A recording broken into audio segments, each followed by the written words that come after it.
Le bruit des manifestations du 5 juillet se fait déjà ressentir en pleine confrontation avec les élections municipales qui arrivent à grands pas. Dans les rues de Lomé, capitale du Togo, l'atmosphère est électrique. Les cris des manifestants, les slogans scandés avec ferveur, les pneus brûlés et les barricades de fortune se mêlent à une tension palpable, alors que le pays se prépare pour les élections municipales prévues le 17 juillet 2025. Ces deux événements, bien que distincts, s'entrelacent dans une danse complexe où se jouent les aspirations d'un peuple, la colère d'une jeunesse désabusée, et les stratégies d'un pouvoir en place depuis des décennies. Ce choc, à la croisée des revendications populaires et des enjeux électoraux, révèle les fractures profondes d'une société togolaise en quête de changement, dans un contexte où la légitimité du régime de Faure Gnassingbé est remise en question. Une mobilisation populaire face à un régime contesté. Depuis l'adoption de la nouvelle constitution en avril 2024, qui a transformé le Togo en un régime parlementaire et consolidé le pouvoir de Faure Gnassingbé en tant que président du Conseil des ministres, sans limitation de mandat, les tensions sociales n'ont cessé de croître. Cette réforme, perçue par beaucoup comme un coup constitutionnel, a exacerbé la frustration d'une population déjà éprouvée par la hausse du coût de la vie, les arrestations arbitraires de voix dissidentes, et un sentiment d'exclusion politique. Les manifestations du 5 juillet, organisées dans la préfecture du Golfe, s'inscrivent dans cette vague de contestation qui a secoué Lomé à plusieurs reprises au cours des dernières semaines, notamment entre le 26 et le 28 juin 2025, où 7 personnes ont perdu la vie, selon des organisations de défense des droits humains. Ces manifestations, portées par une jeunesse urbaine galvanisée par des influenceurs et artistes de la diaspora, comme Zaga Bambo, et des figures locales telles que le rappeur Amron, ne sont pas simplement des explosions de colère spontanée. Elles incarnent un mouvement plus large, celui du Front Touche pas à ma Constitution, qui dénonce la mainmise de la famille Gnassingbé sur le pouvoir depuis 1967, d'abord sous Gnassingbé Eyadema, puis sous son fils Faure depuis 2005. Les manifestants exigent la démission de Faure Gnassingbé, la libération des prisonniers politiques et des réformes pour restaurer le pouvoir d'achat et garantir une véritable alternance démocratique. Le 5 juillet, les rues des quartiers populaires comme Bay et Adakpamé vibrent d'une énergie à la fois combative et désespérée. Les pancartes brandies par les manifestants portent des messages sans équivoque, « Faure doit partir », non à la dictature, le Togo aux Togolais.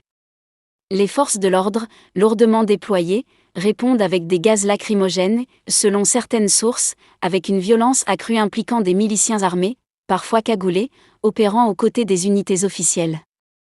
Ces affrontements, qui rappellent les répressions brutales des manifestations de juin, où des corps ont été retrouvés dans des cours d'eau, ravivent les traumatismes d'une population marquée par des décennies de répression. Les élections municipales, un enjeu sous haute tension. Alors que les manifestations battent leur plein, la campagne pour les élections municipales du 17 juillet 2025 s'ouvre officiellement le 2 juillet, ajoutant une couche supplémentaire de complexité au climat politique. Ces élections, qui visent à renouveler les conseils municipaux à travers le pays, sont perçues par beaucoup comme un test crucial pour le régime de Faure Gnassingbé et son parti, l'Union pour la République, UNIR, qui domine l'Assemblée nationale depuis les législatives d'avril 2024. Cependant, pour l'opposition et les organisations de la société civile, ces élections sont qualifiées de « simulacre électoral », orchestrées pour renforcer le contrôle du pouvoir sur les institutions locales, sans offrir de véritable espace pour une compétition démocratique. Le Front Touche pas à ma Constitution a d'ailleurs appelé au boycott de ces élections, dénonçant un processus vicié par des irrégularités potentielles et un manque de transparence. Cette position reflète un sentiment plus large de défiance envers les institutions, perçues comme inféodées au régime. Dans la préfecture du Golfe, où la mobilisation populaire est particulièrement intense, les candidats aux élections municipales se retrouvent dans une position délicate. Certains, affiliés à UNIR, poursuivent leur campagne dans un climat de peur, tandis que d'autres, issus de l'opposition, peinent à mobiliser leurs électeurs face à l'appel au boycott et à la répression des manifestations. Les enjeux des élections municipales vont au-delà du simple renouvellement des élus locaux. Elles représentent une opportunité pour le régime de démontrer sa légitimité, dans un contexte où la communauté internationale, bien que discrète, observe de près la situation au Togo. Cependant, les violences récentes et les accusations de recours à des miliciens étrangers pour réprimer les manifestations jettent une ombre sur la crédibilité du processus électoral. Des observateurs, tels que le pasteur Edo Komi, adjoint au maire de Golfe 2, craignent que la campagne électorale ne dégénère en nouveaux accès de violence, surtout si les manifestations continuent de perturber les préparatifs. Un choc des dynamiques, contestation contre institutionnalisation.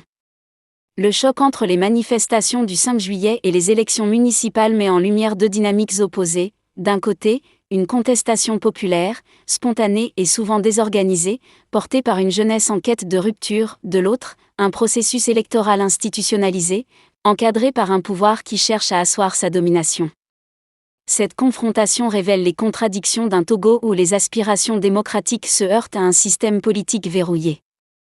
Les manifestants, majoritairement jeunes, s'appuient sur les réseaux sociaux pour coordonner leurs actions, contournant ainsi l'interdiction des manifestations en vigueur depuis 2022. Des plateformes comme TikTok, Facebook et Telegram, bien que parfois restreintes par les autorités, sont devenues des outils puissants pour mobiliser et diffuser des messages de résistance. L'arrestation du rappeur Amron, le 26 mai 2025, et sa réapparition dans une vidéo où il présentait des excuses forcées depuis un hôpital psychiatrique, a galvanisé cette jeunesse, transformant son cas en symbole de la répression des voix critiques. En parallèle, le régime de Faure Gnassingbé mise sur les élections municipales pour normaliser la situation et projeter une image de stabilité. Les autorités, par la voix du ministre Gilbert Bawara, ont dénoncé les manifestations comme des « tentatives de semer le désordre et le chaos », tout en affirmant que la réforme constitutionnelle vise à « dépersonnaliser le pouvoir et à renforcer l'unité nationale ». Cette rhétorique, cependant, peine à convaincre une population qui voit dans la nouvelle constitution un moyen pour Gnassingbé de s'éterniser au pouvoir. Les répercussions régionales et internationales. Le Togo, membre de la CEDEAO, se trouve à un carrefour sensible dans une région ouest-africaine marquée par des coups d'État et des crises politiques. Les manifestations et les tensions électorales attirent l'attention des organisations régionales et internationales, bien que les réactions restent mesurées. La CEDEAO, souvent critiquée pour son inaction face aux dérives autoritaires, n'a pas encore commenté officiellement les événements du 5 juillet. Cependant, des organisations comme Amnesty International ont documenté les abus des forces de l'ordre et appelé à une enquête internationale sur les morts survenues lors des manifestations de juin. La France, partenaire historique du Togo, est également pointée du doigt par certains observateurs pour son silence face aux exactions du régime. Les critiques, comme celles formulées par le pasteur Edo Komi, soulignent que l'État français continue de recevoir Faure Gnassingbé avec les honneurs, malgré les accusations de torture et de violation des droits humains. Cette situation alimente un sentiment d'abandon chez les manifestants, qui se tournent de plus en plus vers la diaspora et les réseaux sociaux pour internationaliser leur lutte. Vers un point de rupture ? À mesure que le 5 juillet se déroule, Lomé reste une ville sous tension. Les barricades dressées par les manifestants, les gaz lacrymogènes des forces de l'ordre et les fermetures de commerces créent une atmosphère de ville morte, rappelant les journées de mobilisation de juin. Les élections municipales, censées incarner un moment de renouveau démocratique, risquent d'être éclipsées par la colère populaire et les accusations de fraude électorale. Le boycott appelé par le Front « Touche pas à ma Constitution » pourrait réduire la participation, délégitimant davantage un processus déjà entaché par les violences. Ce choc entre les manifestations et les élections municipales incarne le dilemme du Togo, un peuple assoiffé de changement face à un régime déterminé à maintenir son emprise. La jeunesse, portée par des figures comme Amron et Zaga Bambo, refuse de plier, malgré la répression. Nos morts nous regardent, proclame le Front « Touche pas à ma Constitution », dans une déclaration poignante qui résonne comme un appel à la résistance. Alors que les élections approchent, la question reste en suspens. Ce choc entre la rue et les urnes marquera-t-il un tournant dans l'histoire politique du Togo, ou s'inscrira-t-il comme un nouvel épisode dans un cycle de contestation et de répression ? Une chose est certaine, le 5 juillet 2025, avec ses slogans, ses violences et ses espoirs, restera gravé dans la mémoire collective d'un peuple en quête de liberté. Le bruit des manifestations du 5 juillet se fait déjà ressentir en pleine confrontation avec les élections municipales qui arrivent à grands pas. Dans les rues de Lomé, capitale du Togo, l'atmosphère est électrique. Les cris des manifestants, les slogans scandés avec ferveur, les pneus brûlés et les barricades de fortune se mêlent à une tension palpable, alors que le pays se prépare pour les élections municipales prévues le 17 juillet 2025. Ces deux événements, bien que distincts, s'entrelacent dans une danse complexe où se jouent les aspirations d'un peuple, la colère d'une jeunesse désabusée, et les stratégies d'un pouvoir en place depuis des décennies. Ce choc, à la croisée des revendications populaires et des enjeux électoraux, révèle les fractures profondes d'une société togolaise en quête de changement, dans un contexte où la légitimité du régime de Faure Gnassingbé est remise en question. Une mobilisation populaire face à un régime contesté.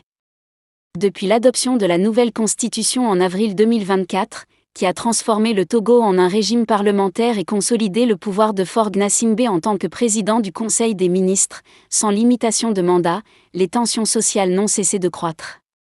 Cette réforme, perçue par beaucoup comme un coup constitutionnel, a exacerbé la frustration d'une population déjà éprouvée par la hausse du coût de la vie, les arrestations arbitraires de voix dissidentes, et un sentiment d'exclusion politique. Les manifestations du 5 juillet, organisées dans la préfecture du Golfe, s'inscrivent dans cette vague de contestation qui a secoué Lomé à plusieurs reprises au cours des dernières semaines, notamment entre le 26 et le 28 juin 2025, où 7 personnes ont perdu la vie, selon des organisations de défense des droits humains. Ces manifestations, portées par une jeunesse urbaine galvanisée par des influenceurs et artistes de la diaspora, comme Zaga Bambo, et des figures locales telles que le rappeur Amron, ne sont pas simplement des explosions de colère spontanée. Elles incarnent un mouvement plus large, celui du Front Touche pas à ma Constitution, qui dénonce la mainmise de la famille Gnassingbé sur le pouvoir depuis 1967, d'abord sous Gnassingbé et Yadema, puis sous son fils Faure depuis 2005. Les manifestants exigent la démission de Faure Gnassingbé, la libération des prisonniers politiques et des réformes pour restaurer le pouvoir d'achat et garantir une véritable alternance démocratique. Le 5 juillet, les rues des quartiers populaires comme Bay et Adakpamé vibrent d'une énergie à la fois combative et désespérée. Les pancartes brandies par les manifestants portent des